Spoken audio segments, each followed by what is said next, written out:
Hello friends, ఈరోజు నేను సోరకాయ కర్రీ చేస్తున్నానండి. దానికి సోరకాయ ముక్కలు ముక్కలు కట్ చేసుకోవాలి.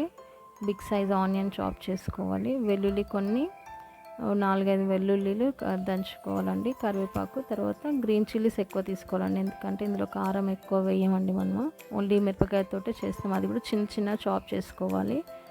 సో మనం ఏంటంటే ఫస్ట్ మనము డైరెక్ట్ ఒక పాత్ర తీసుకొని అందులో ఆయిల్ వేసుకోవాలండి. స్టవ్ మీద పెట్టకుండా డైరెక్ట్గా ఇలా ఒక పాత్ర ఎందులో అయితే మనం కర్రీ చేయాలనుకుంటున్నామో అందులో మనం ఆయిల్ యాడ్ చేసుకోవాలండి.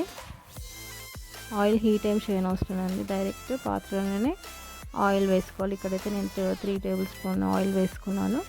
సో ఫస్ట్ మనం ఏంటంటే ఇందులో మనము ఫస్ట్ మిరపకాయలు వేయాలండి, ఎందుకంటే మిరపకాయలు ఆయిల్ వేడైనప్పుడు చక్కగా ఫ్రై అయిపోతాయి అందులోనే. సో పచ్చి స్మెల్ రాకుండా ఉండడం కోసం ఫస్ట్ ఆయిల్ వేసిన తర్వాత మిరపకాయలు దంచిన వెల్లుల్లి వేసుకోవాలి. ఏంటంటే ఆ ఫ్లేవర్ అంతా కూడా సొరకాయలకి కింది నుంచి వస్తుంటుంది అనమాట, మనకి ఉడుకుతుంది అనమాట. సో దానిపై నుంచి మనము ఈ చాప్ చేసిన ఆనియన్స్ అన్నీ కూడా వేసేసుకోవాలి. తర్వాత కరివేపాకు కూడా వేసేసుకోవాలి. దాని తర్వాత ఇప్పుడు మనం ఏవైతే ముక్కల్లాగా చేసామో ఇవన్నీ అలా స్ప్రెడ్ చేయాలి మామూలుగా, అంతే. ఇప్పుడు దానిపైన మనం ఈ సొరకాయ ముక్కలు ఏవైతే ఉన్నాయో అవన్నీ కూడా ఈవెన్గా అన్నీ కూడా స్ప్రెడ్ చేసేసుకోవాలండి. కలపొద్దండి, మనము ఇలానే పెట్టేసేసుకోవాలన్నమాట. మనం స్టవ్ పైన ఏది కూడా ఏంటంటే ఓన్లీ స్టీమ్ పైన ఉడికిస్తామండి. మూత తీయకుండా సిమ్లో పెట్టి ఫస్ట్ 1 మినిట్ హైలో పెట్టుకొని ఇలా పెట్టేసి మూత పెట్టాలండి, అసలు కలపకూడదండి. ఫస్ట్ ఒక్క 1 మినిట్ మాత్రం హై ఫ్లేమ్లో ఉంచాలి, తర్వాత సిమ్లో పెట్టేసుకోవాలి ఫ్లేమ్ని. సో ఇలా పెట్టేసుకున్నాం కదండి, మూత పెట్టేయాలి, కలపకూడదు. ఇప్పుడు 1 మినిట్ అయిపోయిందండి.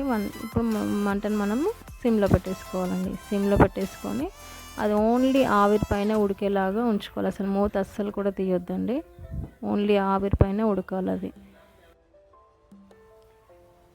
చూడండి, ఇప్పుడు మనకి ఆల్మోస్ట్ 70% వరకు మనకి సొరకాయ అంతా కూడా ఉడికిపోయిందండి. ఇప్పుడు మనం అదంతా చక్కగా కలిపేసుకోవాలి. ఇప్పుడు ఇందులోకి మనము ఏదైతే ఇలా చూడండి ఇలా సాఫ్ట్గా ఉడికిపోయింది కదండి, ఇట్లా సాఫ్ట్గా ఉడికిపోయిన దాంట్లోకి వాటర్ కూడా దానంతట అదే వస్తాయండి. ఇప్పుడు మనము ఈ సొరకాయ ముక్కలన్నీ కూడా సైడ్ కనుక్కొని మధ్యలో టమాటా వేసి వాటిని టమాటా కూడా చక్కగా ఉడకడానికి ఈ సొరకాయ ముక్కలు ఏవైతే ఉడికిపోయినాయో అవన్నీ కూడా దానిపైన ఇప్పుడు మొత్తం అంతా కూడా కప్పేసుకున్న తర్వాత ఇప్పుడు దీనిపైన మనము కొంచెం ఉప్పు వేసుకోవాలండి.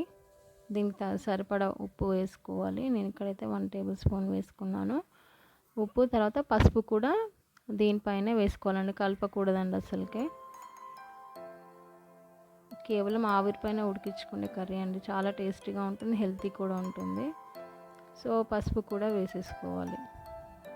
సో మనకి ఎంత సరిపడుతుందో అంత వేసుకోవాలి. ఇక్కడైతే నేను 1.5 స్పూన్ వేసుకున్నాను. ఈ పసుపు కూడా వేసేసుకొని మూత పెట్టేసుకోవాలి. మళ్ళీ ఒక టమాటా ఉడికేంత వరకు ఒక 5 మినిట్స్ అలానే ఉంచేసుకోవాలండి. సో చూడండి ఎంత చక్కగా అన్నీ కూడా ఈవెన్గా ఉడికిపోతాయో. పసుపు కానీ ఉప్పు టమాటా లోపల కూడా టమాటా కూడా చక్కగా ఉడిపోయి ఇప్పుడు మనం అంతా కూడా చూడండి సాఫ్ట్గా అయిపోయింది. టమాటా కూడా మొత్తం కలిపేసుకోవాలి. ఆవిరిపైనే ఇలా ఉడికిస్తే చాలా టేస్టీగా ఉంటుందండి. ఒకసారి ఇలా ట్రై చేయండి, చాలా బాగా వస్తుంది కర్రీ. సో ఇలా మొత్తం కూడా అంతా ఇప్పుడు ఈవెన్గా మొత్తం ఉప్పు అంతా కూడా అన్నిటికీ పట్టేలాగా అంతా కలిపేసుకోవాలండి. ఇలా చాలా టేస్టీగా ఉంటుంది, చాలా బాగుంటుందండి. కొత్తిమీర కూడా యాడ్ చేసుకోవాలి. నేనైతే ఇక్కడ ఏం యాడ్ చేయలేదు, మన అవైలబుల్గా లేదు కాబట్టి ఇంకా అంతే అండి కర్రీ.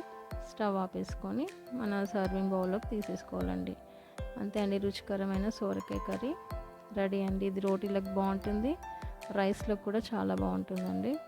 ఒకసారి ఇలా ట్రై చేసి చూడండి, చాలా బాగుంటుంది, హెల్దీ కూడా మనకి.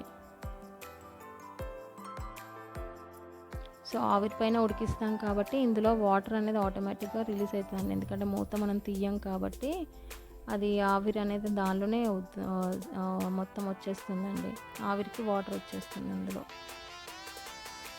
చూడండి ఎంత చక్కగా సాఫ్ట్గా ఉడికిపోయింది సొరకాయ ముక్కలు, చాలా సాఫ్ట్గా ఉంటుంది. వేడిగా ఉంది కాబట్టి టచ్ చేయలేకపోయానండి, చాలా సాఫ్ట్గా ఉంటుంది. అంతే అండి, రుచికరమైన సొరకాయ టమాటా కర్రీ. చూసి like, share and subscribe my channel అండి. Thank you.